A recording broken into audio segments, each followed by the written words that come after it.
Music ले लिया, इनकी वॉइस को ले लिया, तो ऐसे में आपका आ जाता है स्ट्राइक आ जाता है और कॉपीराइट क्लेम आ जाता है। तो इन्होंने अपने गाने को या अपनी वॉइस को प्रतिबंधित किया है, तो वहाँ पर हो जाता है कॉपीराइट क्लेम। उससे कोई चैनल पर आपके प्रभाव नहीं पड़ता है। और एक होता है कॉपीराइट। कॉपीराइट में कई नियम हैं। तो कॉपीराइट कैसे आ जाता है, जैसे आपने Instagram, Facebook, other social media की कहीं से भी पोस्ट या एआई में जो चढ़ी हुई है। एआई क्या होता है दोस्तों, ये चीज़ सीखना बहुत ज़रूरी है। एआई जैसे कंप्यूटर पर कोई रील फीड हो जाती है, एआई ऑन होता है।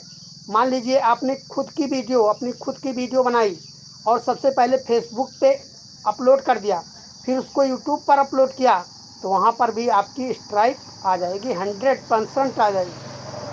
क्योंकि अगर एक बार एआई में वो रील चढ़ जाती है तो वहाँ पर कॉपीराइट आ जाता है। यूट्यूब का ये नियम है और फेसबुक में नहीं आएगा, यहाँ पर आ जाएगा आपका। तो कॉपीराइट 3 प्रकार के होते हैं। एक होता है कॉपीराइट, एक होता है कॉपीराइट क्लेम, एक होता है कॉपीराइट ब्लेम, जो यूट्यूब खुद देता है।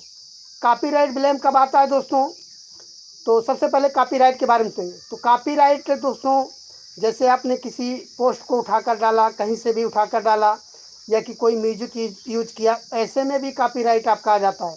दूसरा हो जाता है कॉपीराइट क्लेम। तो कॉपीराइट क्लेम क्या होता है, बहुत सारे पुराने गाने होते हैं या न्यू ट्रेंडिंग जो सॉन्ग चलते हैं, तो किसी डायरेक्टर ने लाखों करोड़ों रुपए खर्च करके वो गाने म्यूजिक बनवाए हैं, तो चाहता है कि इसकी जो कमाई हो पूरे ऑल वर्ल्ड में या पूरे ऑल इंडिया में, उसकी जो इनकम बने वो केवल मुझे ही आए और किसी दूसरे को ना जाए। तो ऐसे में वो आपका जो है कॉपीराइट क्लेम दे देता है। कॉपीराइट क्लेम से आपके चैनल पर कोई प्रभाव नहीं पड़ता है और आपकी वीडियो पर कोई प्रभाव नहीं पड़ेगा। उसकी जो अर्निंग होगी, जो कमाई उसकी बनेगी, वो आपको नहीं मिलेगी। ठीक, ये हो जाता है एक कॉपीराइट हो जाता है, एक कॉपीराइट क्लेम हो जाता है। इसके बाद में सबसे खतरनाक आता है कॉपीराइट ब्लेम। ये दोस्तों यूट्यूब की गाइडलाइन होती है।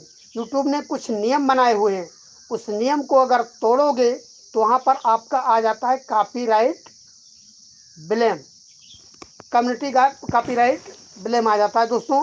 तो ऐसे में आपको सबसे पहले वार्निंग दी जाती है, वार्निंग स्ट्राइक आती है आपको कि आपने नियम को तोड़ा है, आपको अदालत में पेश होना पड़ेगा। जैसे आप कोई गलती करते हो, कहीं मार पिटाई करते हो, तो आपको थाने में जाना होता है। थाने के बाद में वहाँ अदालत में जाना पड़ता है, जज साहब के पास में जाना पड़ता है। तो ऐसे में अगर यूट्यूब पर कोई आपसे गलती हो जाती है, मान लीजिए, और कॉपीराइट ब्लेम आता कब है, जैसे आप लाइव चलाते हो, तो लाइव में अगर बच्चों वाला ऑप्शन नहीं सेलेक्ट किए हो, तो छोटे बच्चे अगर लाइव में 10 सेकंड तक रहते हैं, तो ऐसे में आपका वहाँ पर कॉपीराइट ब्लेम आ जाता है। ठीक, ये कम्युनिटी गाइडलाइन का ब्लेम होता है। हिंसात्मक पोस्ट डालते हो जिससे समाज को हिंसा फैल सकती है, या अवैध हथियार वगैरह लहराते हुए दिखाते हो, या कि जो है कहीं पर म्यूजिक बज रहा है, आपके अलावा अगर कहीं किसी ने आपके बगल में यूट्यूब की म्यूजिक या टेलीविज़न की वॉइस आ रहा है या अदर गाने की कहीं म्यूजिक बज रही है और आप लाइव चला रहे हो, ऐसे में आ जाता है कम्युनिटी गाइडलाइन की स्ट्राइक आ जाती है, वार्निंग स्ट्राइक आ जाती है। तो ऐसे में आपको घबराना नहीं है। ऐसे में आपके चैनल पर पहली स्ट्राइक पर कोई प्रभाव नहीं पड़ता है, दूसरी भी स्ट्राइक पर कोई प्रभाव नहीं पड़ता है, लेकिन लगातार गलतियों पर गलती आप लोग करते रहोगे तो तीसरी स्ट्राइक में आपकी लाइव को भी बंद कर सकता है, आपके चैनल को भी डिलीट कर सकता है और इसके बाद में कई सजाएं दे सकता है। तो दोस्तों इस तरीके से होता है। तो वहाँ पर दोस्तों क्या होता है, जब आपका जो है कॉपीराइट ब्लेम आ जाता है, वार्निंग स्ट्राइक आ जाती है, तो आपको जाना है क्रोम पर, घबराना नहीं है किसी को, और वो हट जाएगा। और अपने आप से नहीं हटता वार्निंग स्ट्राइक दोस्तों, अपने आप से हटते नहीं है।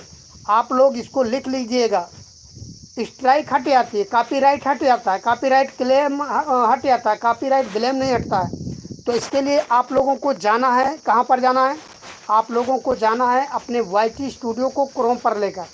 जिन लोगों ने अपने वाईटी स्टूडियो को क्रोम पर रजिस्टर्ड